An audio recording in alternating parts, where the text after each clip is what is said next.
Questo video è sponsorizzato da Card Raider. Clicca sul link che troverai nel testo di questo video e avrai diritto a un bonus di benvenuto di 2 euro spendibile sul loro marketplace. Eccoci qui, cari naviganti, per presentarvi un archetipo nel Pauper, questa volta in compagnia del deck builder Alessandro Vicardi, che ha rielaborato una lista più vecchia costruita da uno dei membri di spicco della Lega Pauper Martesana, Andrea Santamaria, riportandoli in auce con qualche piccolo ritocco. Con una base di colori Orzhov andremo a sfruttare una carta nuova, anche se con un concept già presente in questi colori, per un upgrade interessante sotto alcuni punti di vista, che rendono il suo ETB particolarmente goloso. Chiaramente gli effetti in grado di rimbalzare le creature saranno il fulcro di questo archetipo, per andare a svilire la mano avversaria e non solo, in questo mazzo che prova ad aggredire il formato povero da un'angolazione tutta nuova. Questa volta vi parleremo di Orzhov Beetle.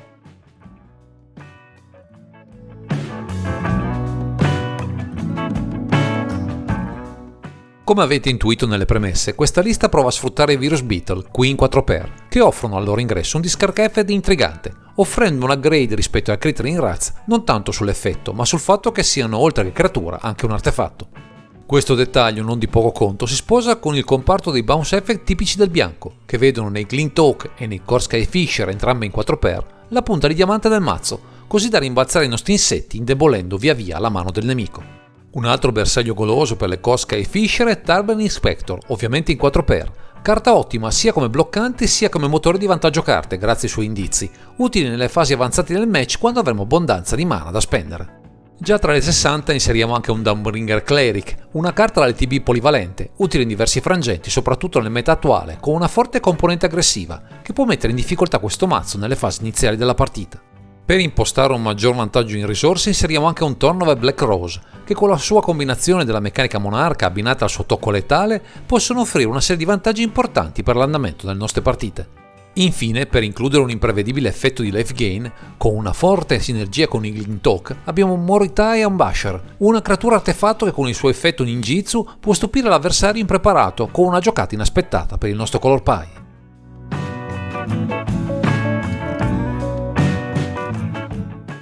Con un comparto creature quadrato che vede negli EDB e nei bounce effect la chiave per dominare le nostre partite, la sezione dedicata alle magie bada al sodo, con il supporto principale del nero, che offre tante staple rilevanti per tenere a bada il nemico di turno. Non possono mancare le rimozioni e con 2 cast down, un Chain's Edict e 2 snuff out, proviamo a tenere testa alle partite in cui le creature rapide potrebbero insidiare il nostro gameplay, che ha necessità di un setup iniziale per andare a pieno regime. Tra le 60 annoveriamo anche un Suffocating Fumes, per gestire al meglio i mazzi che tendono a sciamare con tante piccole creature, che potrebbero insidiare troppo presto i nostri preziosi punti vita iniziali. Non può poi mancare il motore di vantaggio carte del momento, Deadly Dispute, giustamente in 4x, perfettamente sinergico con il comparto artefatti e creature presente nel mazzo, con pezzi chiave, che ci possono offrire tanto durante le varie fasi della partita.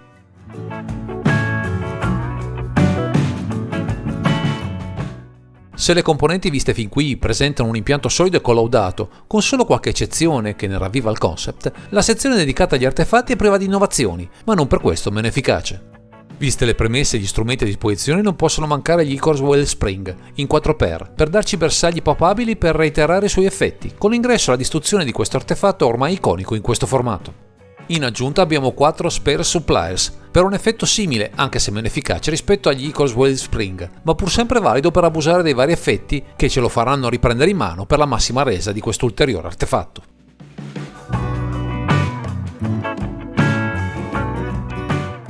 Fin qui abbiamo visto quanto il piano si poggi in primis sulle nostre creature intelligenti, non tanto dal punto di vista offensivo, ma dalla naturale predisposizione di valorizzare al massimo gli effetti TB presenti nella lista, quindi tra gli incantesimi cercheremo qualche soluzione per migliorarne la resa. Una scelta in tal senso ricade con i 2 Omen of the Dead, carta ottima per riesumare qualcosa di utile dal cimitero, oltre a offrirsi come ulteriore pezzo da rimbalzarsi in mano alla bisogna, visto il suo esiguo costo di lancio unito alla Keyword Flash, comoda per interagire in risposta alle giocate del nemico. Abbiamo anche un Journey to Nowhere per andare a risolvere creature scomode, in aggiunta alle rimozioni già presenti nel mazzo, una scelta un po' caduta in disuso per via del late verso gli incantesimi, ma pur sempre valida in determinati matchup.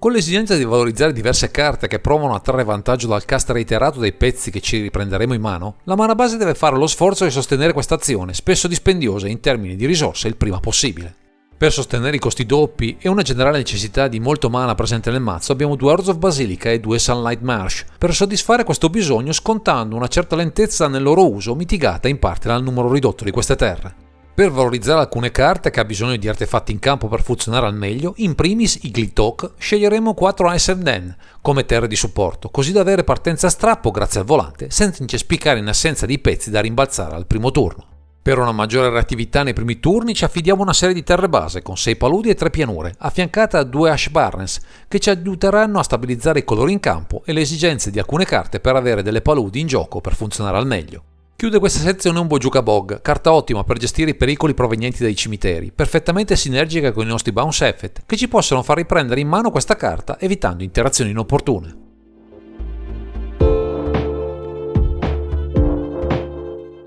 Se quanto visionato tra le 60 appare quadrato e funzionale a uno stile di gioco classico, anche se con alcune aggiunte interessanti, nella Sideboard andremo a migliorare alcuni aspetti peculiari, sfruttando al meglio quanto ci offrono i nostri colori. Nei contesti giusti, l'incremento delle copie di main dei Dawnbringer Cleric e dei Genius Edit per 2 copie aggiuntive può risultare vincente, in particolare nei matchup che fanno largo uso di creature imbersagliabili o che incidono in fretta sui nostri punti vita. Verso artefatti e incantesimi molesti annoveriamo 3 Revokes Instance, una risposta polivalente sempre valida a coprire contesti anche molto diversi tra loro, sfruttando al massimo gli slot dedicati a questa carta specifica. Per rispondere a carte non facili da gestire con il nostro color pie utilizzeremo con profitto di Dures, utili anche a bersagliare i counter del nemico, così da giocare al meglio le nostre sinergie più efficaci, soprattutto sul fronte del card advantage. Per colpire in modo subdolo la mana base avversaria adotteremo 2 Contaminated Ground, una carta atipica ma di sicuro di interesse, andando a colpire chi ha difficoltà a sviluppare molto mana o cerca di costruire, con pezzi di rilievo, effetti con le terre particolarmente fastidiosi.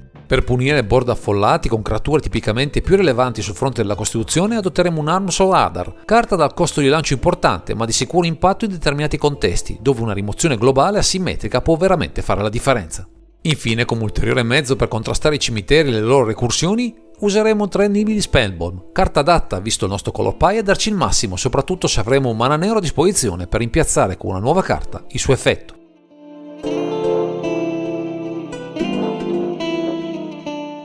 Anche se siamo di fronte a un archetipo che poggia le sue fondamenta su carte iconiche e meccaniche consolidate, le aggiunte e i piccoli correttivi introdotti lo rendono un mazzo interessante e versatile, che avrete modo di visionare in azione sul canale YouTube della Lega Pauper Martesana in una sfida all'ultima giocata. Di varianti vere e proprie non esistono a questa combinazione specifica di carte, ma i grandi temi legati ai colori Orzhov possono trovare posto tra Goliath Paladin e Ephemerate, anche se andrebbero ripensati alcuni slot e la curva del mazzo, ora decisamente meno pesante rispetto ad altre build. Tra le carte papabili potrebbe risultare interessante Blood Fountain, in affiancamento agli Omen of the Dead, visto che si possono sempre fare comodo degli artefatti economici per interagire con i nostri Glintok, ma questa, come il bilanciamento nel numero di rimozioni tra 75, dipenderà molto dal meta che si presume di affrontare. C'è però un'altra carta che ha del potenziale e meriterebbe un approfondimento, Militia Bugler, visto che al suo ingresso ci permette di scavare nel mazzo andando a trovare la quasi totalità delle creature presenti nella lista, magari limando qualcuno dei sassi presenti per una tech in più, che certo non guasta. Siamo quindi di fronte a una piccola rivoluzione che prova a rinverdire un grande classico del Pauper, ma chissà che gli sforzi del team che ruota attorno alla Lega Pauper Martesana non riesca a mettere maggiormente in luce questa o altre perle del panorama di questo sempre variopinto formato povero.